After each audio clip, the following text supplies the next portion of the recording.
मेरी माता लोगों को कटिया बिनिया करके मजदूरी करके लाती थी, तो शाम को भोजन बनाती थी तो हम खाते थे। मेरे कहने का मतलब है मेरे साथियों कि बहन प्रियंका गांधी ने जिस तरह इस दलित के बेटे को जिंदाबाद, कांग्रेस पार्टी जिंदाबाद, प्रियंका जिंदाबाद। प्यारी बहनों, प्यारे भाइयों, काफी समय से आपने इंतजार किया धूप में।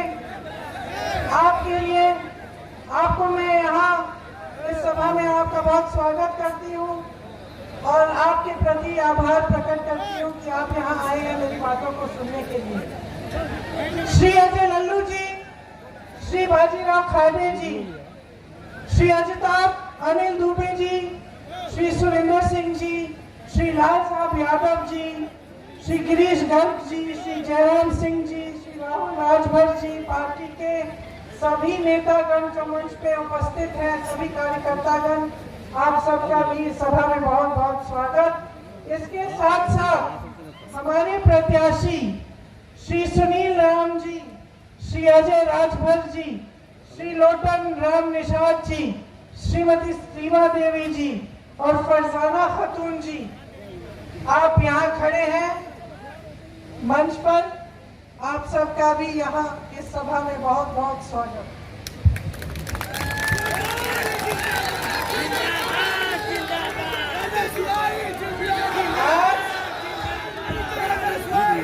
आज चुनाव प्रचार का आखिरी दिन है।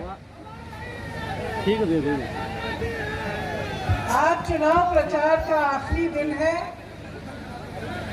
ये मेरी आखिरी सभा है जिसमें मैं आप सबसे कुछ बातें कर सकती हूँ, उत्तर प्रदेश की जनता को संबोधित कर रही हूँ।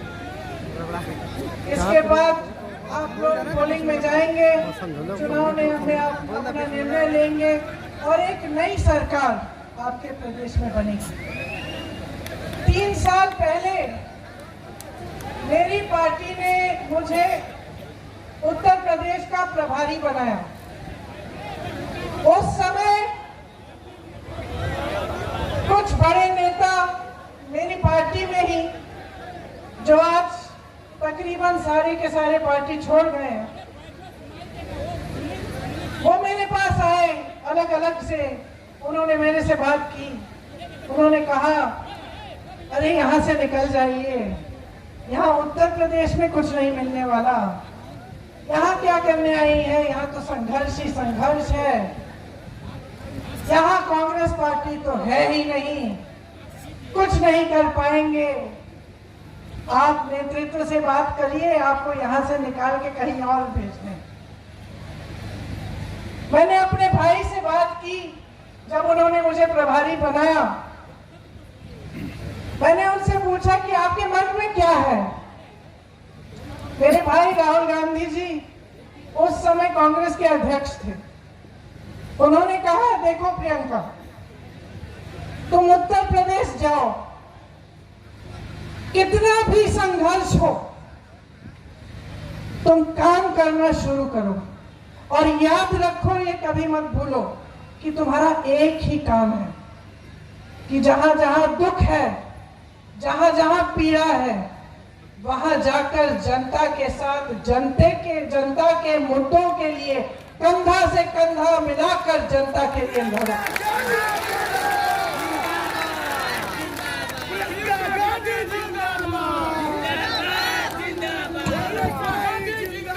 मैं आपके बीच आई, सोनभद्र में 13 आदिवासियों का नरसंहार किया गया था। मैं वहां गई, एक लड़का रामराज गोंड था वहां, वो सब आदिवासियों के परिवार के सदस्यों को मेरे पास लाया। मुझे पता चला कि जिस तरह से नरसंहार हुआ है, पुलिस प्रशासन ने भूमाफिया की मदद कर दी, लेकिन आदिवासियों को बचाने के लिए कोई नहीं आया। उसके बाद उन्नाव में एक महिला का बलात्कार हुआ, बहुत बुरी तरह से उसको फिर मार डालने की कोशिश की गई। उन्नाव में एक और महिला के साथ बलात्कार हुआ, उसको जला दिया गया। हाथरस में एक दलित महिला के साथ बलात्कार किया गया, उसके बाद उसे जलील किया गया और उसके परिवार पर दबाव डाला गया। उसकी चिता को बगैर उसके माँ बाप की प्रस्तुति की मौजूदगी के जला दिया गया। आगे लखीमपुर खेरी में 6 किसानों को एक मंत्री के पुत्र ने अपनी जीप के नीचे कुचल डाला। फिर से पुलिस और प्रशासन ने मदद नहीं की। मैं ललितपुर गई, ललितपुर में उस किसान के घर गई जो खाद की लाइन में खड़े खड़े जिसकी मृत्यु हो गई थी। बारिश आई थी बहुत समय बाद, उसने सोचा अच्छी उपज हो जाएगी, खाद वितरण केंद्र में चला जाता हूँ, खाद मिल जाएगी। 2 लाख का 2-3 लाख का कर्ज था, उपज हो जाएगी, उसको बेचकर मैं कर्ज चुका दूंगा। लाइन में खड़े खड़े 2 दिन बीत गए। घर आने से डर लग रहा था कि मैं लाइन छोड़ दूंगा तो मुझे खाद नहीं मिलेगी। खड़े रहे, पानी नहीं पिया, खाना नहीं खाया, खड़े खड़े मृत्यु हो गई। मैं उनके घर गई, उनकी बेटी सविता ने मुझे यूं पकड़ के मुझसे पूछा कि दीदी ये मेरे पिता के साथ क्यों हुआ, हमने क्या गलती की थी कि हमारे साथ ये क्या हुआ। जब लखीमपुर खेरी गई तो एक किसान की विधवा ने मुझे कहा कि दीदी हम क्या करेंगे, हमारे लिए कौन लड़ेगा, हमारी मदद अब कौन करेगा, कमाने वाला तो चले गया। पुलिस और प्रशासन हमें घेर रखी है, हम पर दबाव डाल रही है। रमन कश्यप वहां एक पत्रकार था, उसकी भी हत्या हुई थी। उसके भाई, उसके पिताजी ने मुझसे कहा कि उनको पोस्टमार्टम की रिपोर्ट तक नहीं मिली ढंग की, कुछ दिख ही नहीं रहा था कि क्या लिखा है क्या नहीं लिखा है। उन पर भी प्रशासन दबाव डाल रहा था। आस्ते आस्ते ऐसे हादसे होते गए। अरुण वाल्मीकि के साथ आगरा में उसके परिवार के साथ 18 सदस्यों को पकड़ के पुलिस हिरासत में ले गई। उसमें झूठा चोरी का इल्जाम लगा के उनको इस बेरहमी से पीटा कि मैं आपको बता नहीं सकती। उसके ससुर जी के नाखून निकाल दिए, उसके भाई के हाथों के ऊपर कुर्सी रख के उनको दबाया, उसकी हर हड्डी तोड़कर उसको मार डाला गया। मैं ये हादसे देखती रही, आपके पास बार बार आती रही। जहां जहां अन्याय दिखता था मेरी पार्टी ने आवाज उठाई, हमने आंदोलन किया, कुछ कार्रवाई करवाई। मैं इस तरह से आपकी हमसफर बन गई, आपका संघर्ष मेरा संघर्ष बन गया। और मैं समझने लगी कि उत्तर प्रदेश में बहुत गलत हो रहा है, बहुत गड़बड़ है, यहाँ की राजनीति कहीं भटक गई है। ये क्यों हो रहा है, ये सवाल मेरे मन में बार बार उठता था कि ये कैसे हो गया कि ये प्रदेश जो सबसे बड़ा प्रदेश है इस देश में, जिसमें सबसे ज्यादा नौजवान हैं, सबसे ज्यादा ऊर्जा है, सबसे ज्यादा हुनर है, सबसे उपजाऊ जमीन है, आज खाई में है। कैसे हो गया? बार बार मैं ये सवाल पूछती रही अपने आप से। फिर मैंने देखा कि यहाँ के नेता क्या कह रहे हैं। यहाँ के राजनीतिक दल, बहुजन समाज पार्टी, समाजवादी पार्टी, भाजपा, जनता के सामने क्या क्या मुद्दे उठा रही है। ये देखा कि बसपा सिर्फ जाति की बात कर रही है, समाजवादी पार्टी एक जाति और धर्म की बात कर रही है, भाजपा धर्म और राष्ट्रवाद की बात कर रही है। यहाँ समस्याएं बढ़ती चली जा रही हैं। बेरोजगारी चरम पर है, तमाम नौजवान बेरोजगार हैं, भर्ती की परीक्षाएं देते हैं, मेहनत करते हैं, फीस भरते हैं, भर्तियों में घोटाला है, परीक्षाएं रद्द कर दी जाती हैं, एग्जाम कैंसिल होते हैं, कट ऑफ चेंज होता है, उनके करियर बर्बाद हो जाते हैं, 4-5 साल इंतजार करते हैं। मैं किसी गांव में जाती हूँ, किसी शहर में जाती हूँ, नौजवान मेरे बाँह पकड़ लेते हैं, कहते हैं दीदी मदद करो, हमारी तो उम्र ही निकल गई, हम नियुक्ति के इंतजार में हम ठहरे रहे 5 साल निकल गए, नियुक्ति नहीं हुई। दूसरी तरफ मैं देखती हूँ कि सरकार में 12-12 लाख पद खाली हैं। जहाँ से रोजगार आना है वहाँ से रोजगार देने का कोई प्रयास ही नहीं हो रहा है, बल्कि सारे मंत्री आपके सामने, प्रधानमंत्री जी आपके सामने के आकर कहते हैं कि उनको मालूम ही नहीं आपकी समस्याएं क्या हैं, कि अचानक चुनाव के समय उनको मालूम पड़ गया कि उत्तर प्रदेश के किसानों की सबसे बड़ी समस्या छुट्टे जानवर की समस्या है। इससे पहले तो उनको मालूम ही नहीं था।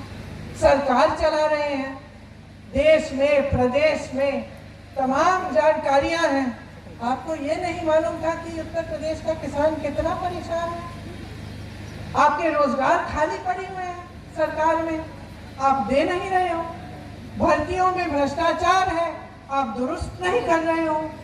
मेरी बहनें महंगाई का सामना कर रही हैं, आप एक राशन का पोटला पकड़ा रहे हो इनको।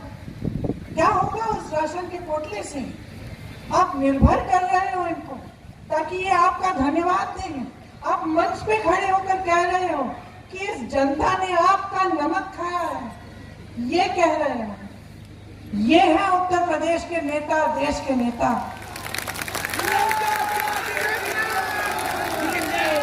जो सोचते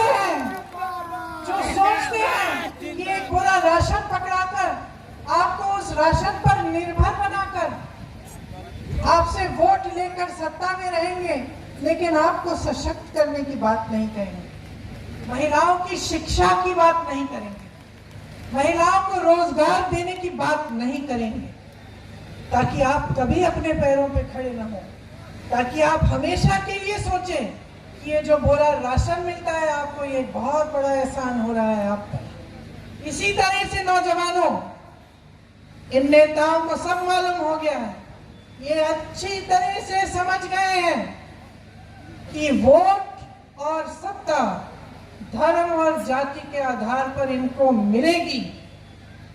इसीलिए आपको कभी नौकरियां नहीं देंगे, आपको कभी रोजगार नहीं दिलाएंगे, क्योंकि जब तक बेरोजगार रहोगे,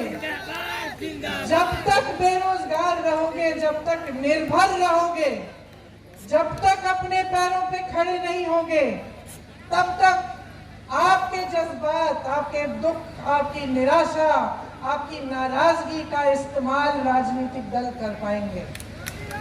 तब तक आपको बहकाना बहुत आसान होगा। हर माँ बाप को मालूम है, मेरी बहनें, अगर आपके पास 25-30 साल का बेटा होगा, आपको अच्छी तरह से मालूम है, जब तक व्यस्त रहता है, शिक्षा में व्यस्त है, रोजगार मिलता है, काम कर रहा है, कमा रहा है, तब तक सही रहता है। जब बेरोजगार हो जाता है, घर पे बैठा रहता है, निराशा होती है, नाराजगी होती है, तब कोई भी उसको बहका के कुछ भी काम करा सकता है उससे गलत। आप जानती हैं, तो आपकी तरह इस प्रदेश के नेता भी जान गए हैं। वो जान गए हैं कि आपको गरीब रख के, आपको निर्भर रख के अपनी नीतियां को ये सफल बना सकते हैं। और इनकी नीति क्या है समझ लीजिए, गहरी बात कह रही हूँ। इनकी नीति यही है कि आपको गरीब रखेंगे। आप अगर सारी इनकी नीतियां देखें, छोटे दुकानदारों और व्यापारियों को देखिए, जीएसटी लाए, नोटबंदी लाए, आपको कहा राष्ट्रवाद के लिए लाइन में खड़े हो जाइए। आपने अपने राष्ट्र के प्रति आपने सोचा आप कर्तव्य निभा रहे हैं, आप लाइन में खड़े हो गए, आपके कारोबार खत्म हो गए, कोई काला धन नहीं आया।